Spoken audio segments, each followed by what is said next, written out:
thinking about thinking, mappers and packers. Unfortunately, we are descended from industrial and agrarian societies where one day was very much like another. Efficiency was dependent on getting everyone coordinated into simple group activities.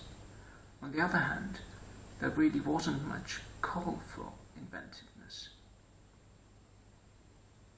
We developed social customs that teach people to stack knowledge packets and focus on action. Reflection, daydreaming, is discouraged during early school and later at work. They observe children closely and note deviations from action-based behavioral norms with concern.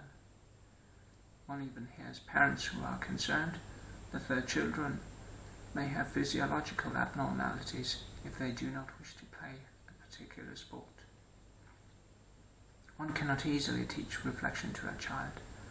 Unlike the performance of a physically manifested task, subjective experience must be discussed. One cannot easily ascertain if the reflection is proceeding well in a person.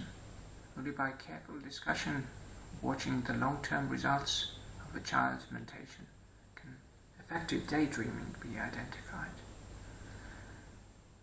So there is nothing in our social history that motivates parents or teachers to teach reflection.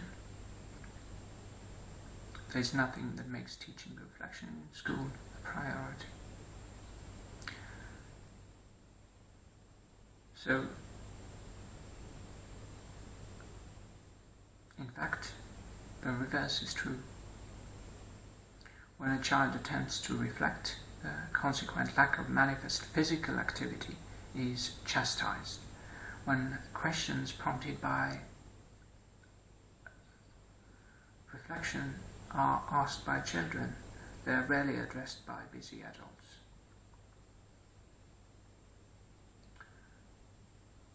Where reflection succeeds and understanding is gained, this can become a handicap to the child. If there are another 15 simple addition sums to do, the child will become bored easily, be chastised, and labelled as incapable of performing the simple task. Although nothing could be further from the truth. Notice that although adults chastise different effects on each occasion, what the child has been doing in each case is reflecting. Many people have actually been conditioned to think that reflective thinking is in itself socially unacceptable. The traditional story is that thinking is taught at universities, but with a whole degree course of 30 years ago packed into the first year of a modern course in most technical subjects, this rarely happens. In the workplace, educated people are still regarded as able to think, and indeed all programmers must be able to do it to some extent, just to accomplish anything. We are among the most reflective people in society, but we are still far from a homogeneous group.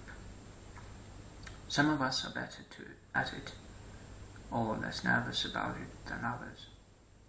Again, it is not taught, and with the workplace a part of the embedding society, the cultural environment often remains based on knowledge packets and action, rather than mental maps and understanding.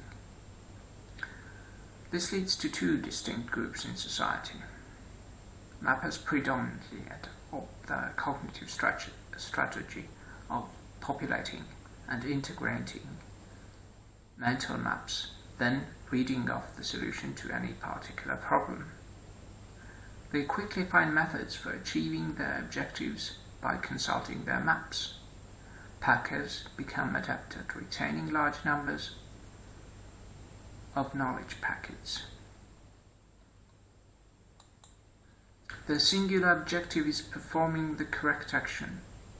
Strategies for resolving hash collisions where more than one action might fit a circumstance are chastised.